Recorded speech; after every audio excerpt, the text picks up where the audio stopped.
When she was 6 years old, Erin Paisan fell in love with Camp Mystic in the hill country of Texas. But she did not only fall in love with Camp Mystic. She very specifically and very profoundly fell in love with the Guadalupe River, which provides the life force and the energy and the joy of Camp Mystic. In fact, her happiest times as a human were in that river. In fact, she so deeply fell in love with the Guadalupe River at Camp Mystic that decades later she can remember with crystal clarity the exact moment when she fell in love with it. She was talking to Michael Barbaro, the host of the New York Times Daily this week, in the wake of the terrible and tragic and catastrophic and heartbreaking flooding that took place on July 4th weekend. And she told the story this way, that she and her mother were picking up her brother from a summer camp near Camp Mystic. And while they were getting him, Erin Paisan takes a look at this group of girls who are playing in the Guadalupe River. And they're smiling, and they're laughing, and the sun is absolutely shining down on them.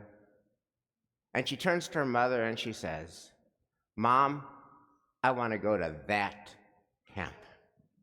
Now, it was far from inevitable that she would be able to go to that camp. Camp Mystic is a century-old generational camp. That is to say, that families tend to go, as we might say, l'dor vador, from generation to generation. It's about a mother, and then a daughter, and then a granddaughter, and then a great-granddaughter, and so forth, and so on down the line. And Erin's family was not a generational family. And more, she observed in her own language that her family was not, as she put it, an elite family.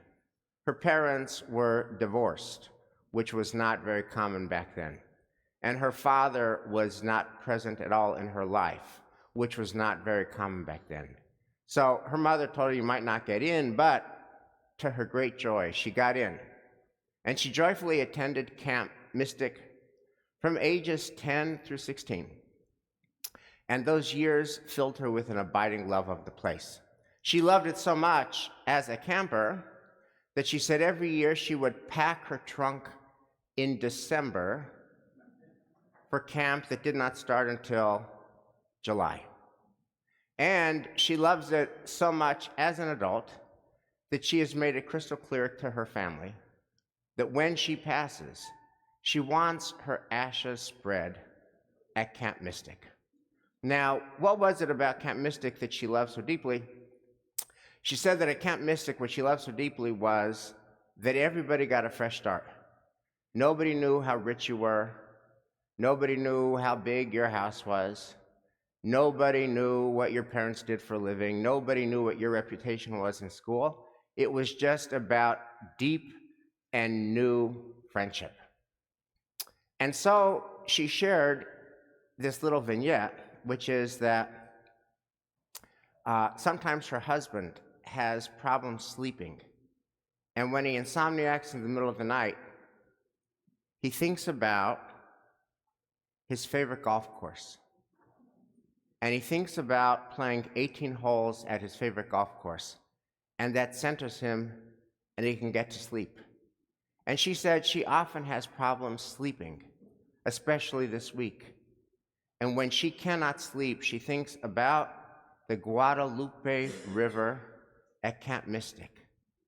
And that centers her, and she can get to sleep. Now, how is that exactly? How could that possibly be?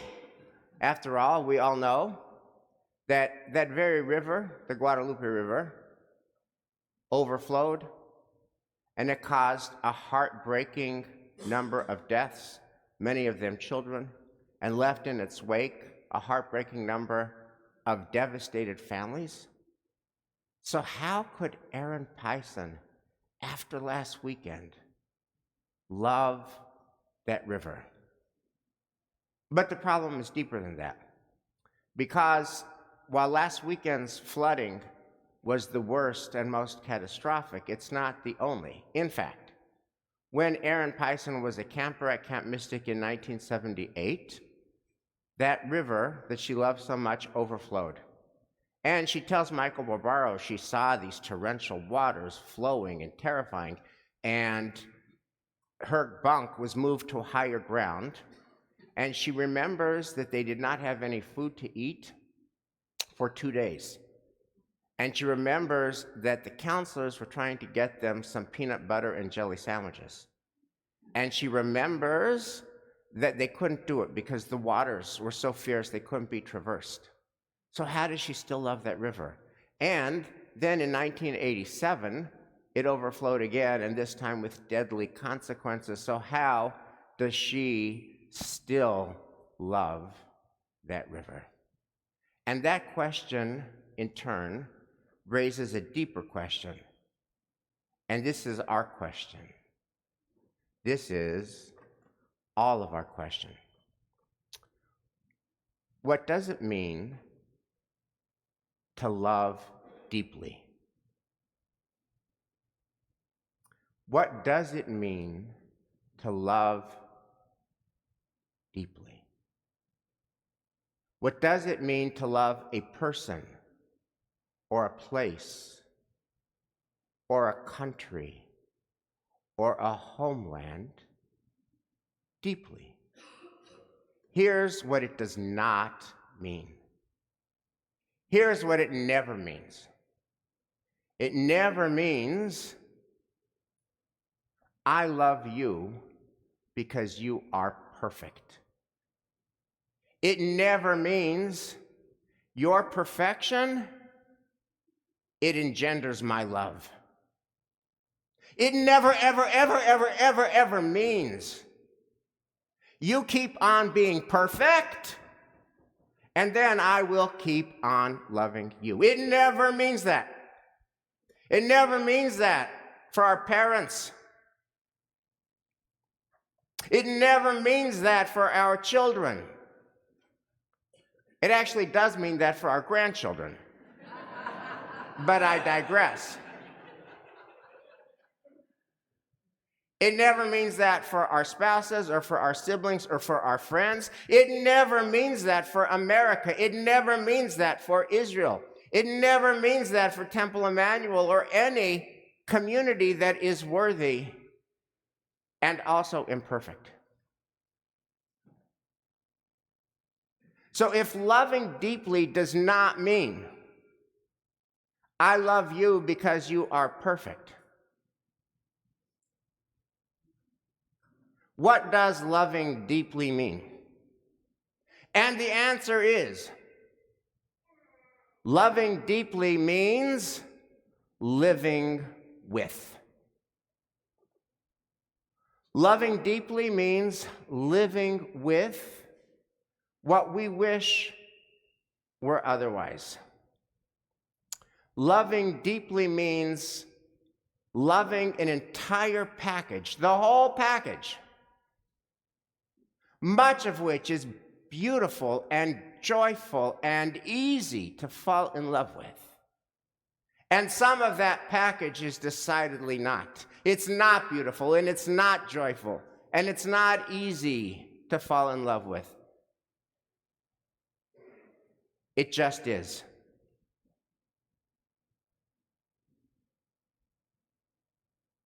Loving deeply means accepting what just is. And that's really hard.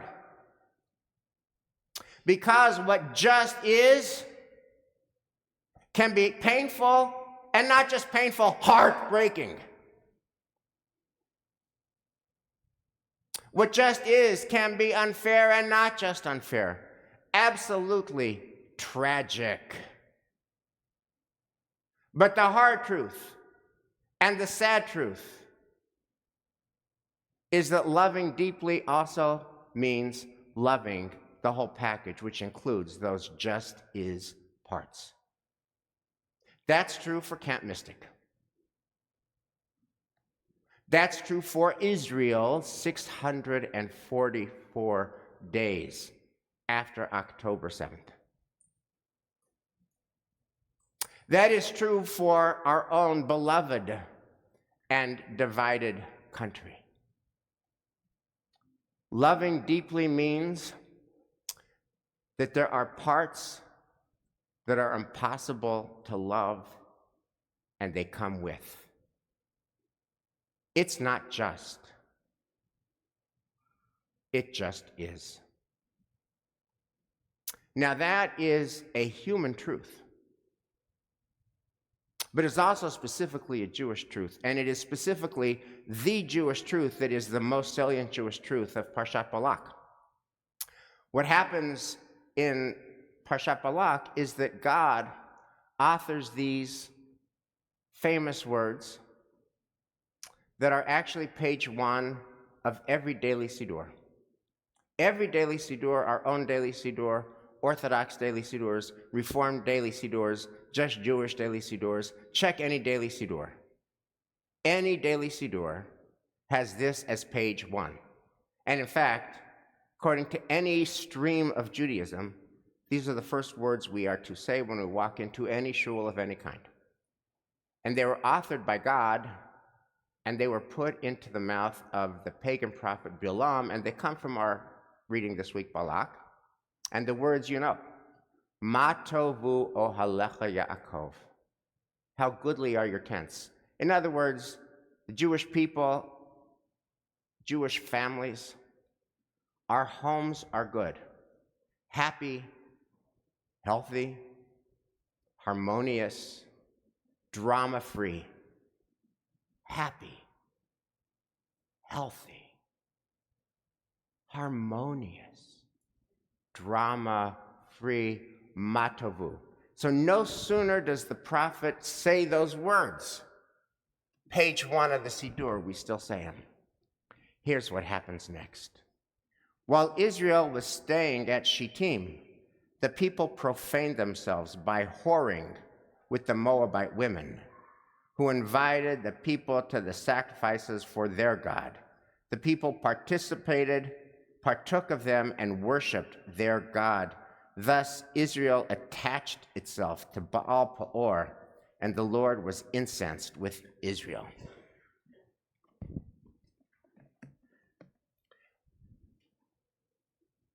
The people were supposed to be matovu, happy, harmonious, drama-free, just the opposite, idolatry and adultery. They're supposed to just serve God faithfully, the opposite, Baal Peor. They're supposed to be faithful to their spouses, the opposite, they engage in a mass orgy. So what's the real Israel? Is the real Israel matovu, happy, harmonious, drama-free? Or is the real Israel Baal Peor, whoring with the Moabite women and worshiping their gods? And the answer is, of course, yes. Both. Both are real. And here's what we learned from this week's reading. It's an additional gloss to the imperfection point. Loving deeply includes loving imperfection, and that imperfection causes real pain. And yet, loving deeply means we don't give up on one another because of that imperfection. And loving deeply means we don't give up on one another despite that pain. God still says matovu. We still say matovu, which brings us back to Erin Paisan, who still loves Camp Mystic and who still loves the Guadalupe River despite it all. It is said that courage is not the absence of fear. Courage is the ability to live with fear. Love is not the absence of pain. Tell you that for sure. Love is not the absence of pain. Love is the ability to live with pain. Are we capable of that kind of love? Are we capable of living with love? Because that is the deepest love of all. Shabbat shalom.